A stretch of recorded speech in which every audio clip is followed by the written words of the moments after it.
Hi everyone, and greetings from the Sacred Valley. Here I am still in police and military enforced lockdown.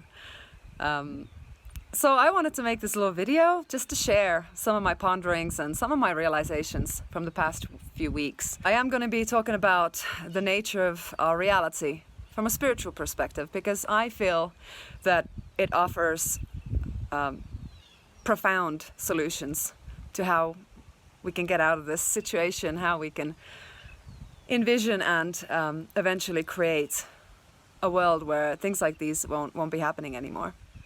So, in a collective sense, reality is the manifestation of our behaviors. So, whatever we choose to do today, whatever actions we perform, however we behave, is the cause for the future effect. Meaning, if we now find ourselves in a situation where the free will of an individual means nothing, it's completely overridden by these institutions and structures of power, these authorities that claim to have the power to rule over us, it can only mean that we have agreed to this hierarchy before. So it means that we've allowed this structure to emerge where other human beings have the right to rule over our own free will and to decide in our behalf things that affect our lives, our livelihoods, our health, our wellness. So this is cause and effect. This is natural law. So by really evaluating the current moment and the conditions of reality that are prevalent now, we can understand that it has been the same before as well, and that we have created this situation. So a solution to that is to stop doing that. So essentially what's happened is that we have forgotten our true nature as humankind. Our species have totally forgotten our true nature. And what I mean by that is the quality of our consciousness, the fact that we are creative beings. We inhabit, create a consciousness. So we've forgotten that, and because we are in this collectively in this state of deep slumber and inactivity and apathy, then that is what we are creating in this world. That's what we are creating. We've created this soup, this mess, this enslavement. But if we remember that through cleansing our consciousness, purifying our mind, our thoughts, our belief systems, we can begin to perceive truth. We can begin to connect once again to that divine source of knowledge that lives within each of us. Then we can begin to choose our actions in a way that they are in harmony with the free will of all beings. And this has to extend to the animal kin as well. Because, again, through law of correspondence, if we believe that there are certain sentient beings that we could just exploit as we please, they could just be a mere snack or a slave to us, then by that belief system and by that action, we are then evoking the law of correspondence.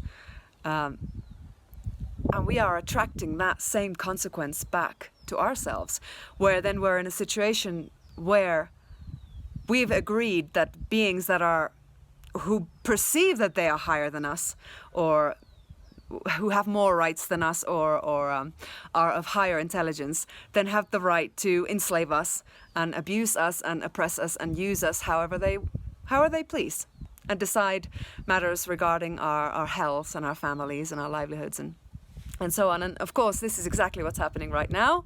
And it's been happening for eons, for millennia. And it's never gonna change unless we change. It's never, ever gonna change. I mean, the height of insanity is to continue to do the same thing over and over again, meaning allow our rights to be taken away by these so-called authorities, and then to think that at some point we'll be having freedom. It's impossible. If you understand natural law, you'll see that it's an impossible scenario. So if we want to live in a world that is harmonious, meaning it respects the free will and the rights of all, then the first thing we have to do is we have to start taking responsibility of our own actions. We have to step into that, create a consciousness, and really evaluate, am I, through my own actions or my inactions, perpetuating more apathy,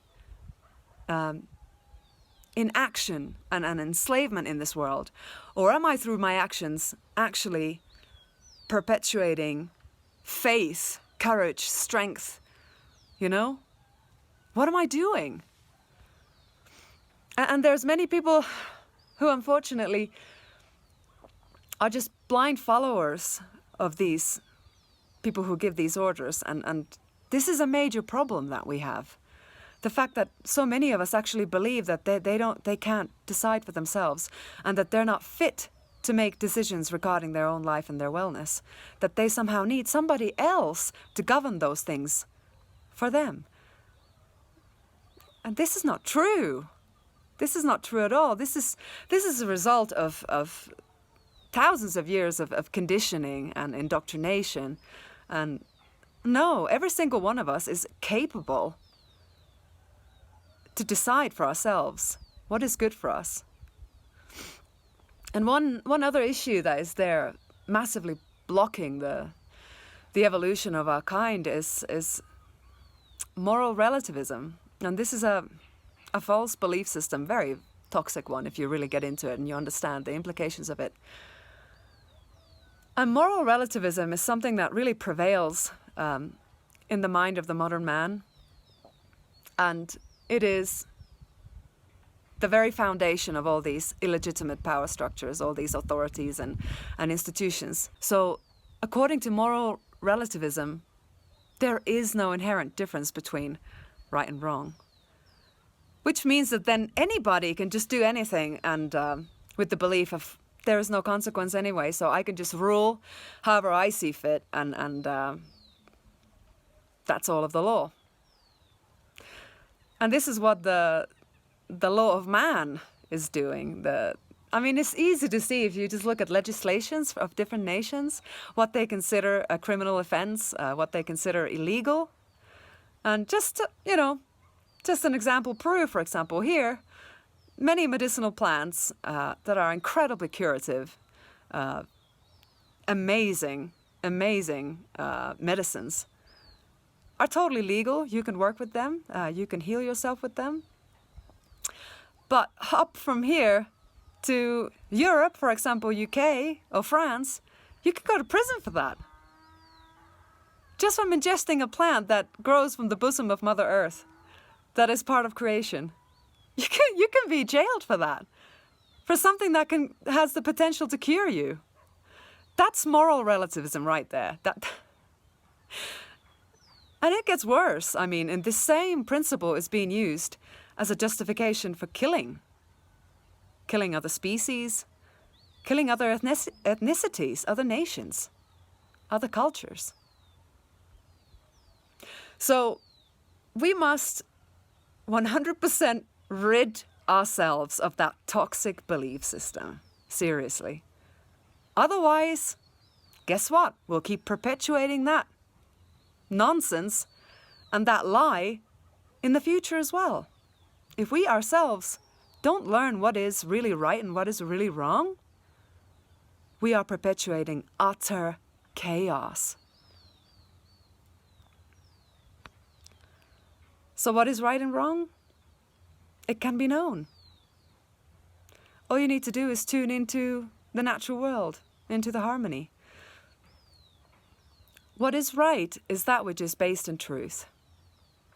They are actions that are in harmony with creation, that respect the free will of all beings. And they do not result in harm of other people's rights or health or life or freedom. That's what's right. That's what we need to be able to consider when we decide how we behave, how we act. Are we acting in truth? Are my actions now causing loss or harm to somebody else's rights or their life, their freedom? So then what is wrong is all that is based in falsehood, all that is based in deception and lies. What is wrong are actions that go against the harmony of creation, that go against natural law. And they always result in harm and loss of rights, freedom, and life. So, if we understand that right and wrong do exist, we can begin to adjust and align ourselves to that knowledge.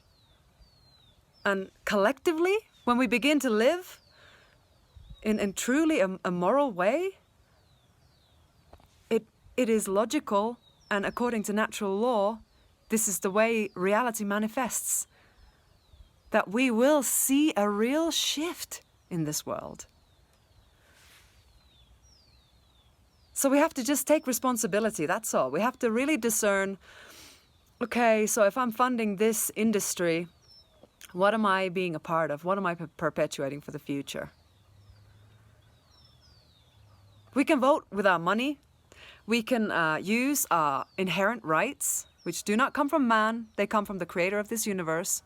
We are all created equal in our rights. We're all created as free, sovereign beings. So we can exercise our right to say, no. I will not take that injection. I will not take that poison. No, I will not bend down and be oppressed. This is how we claim our freedom back. Just accepting everything means that we are allowing it to continue to be manifested. So let's take action. Let's envision the world, the reality that we want to live in, and let's start co-creating it together, all of us, with the knowledge of who we truly are. Lots of love to you, and courage and faith, and we will get through this, and we'll see a better world after it.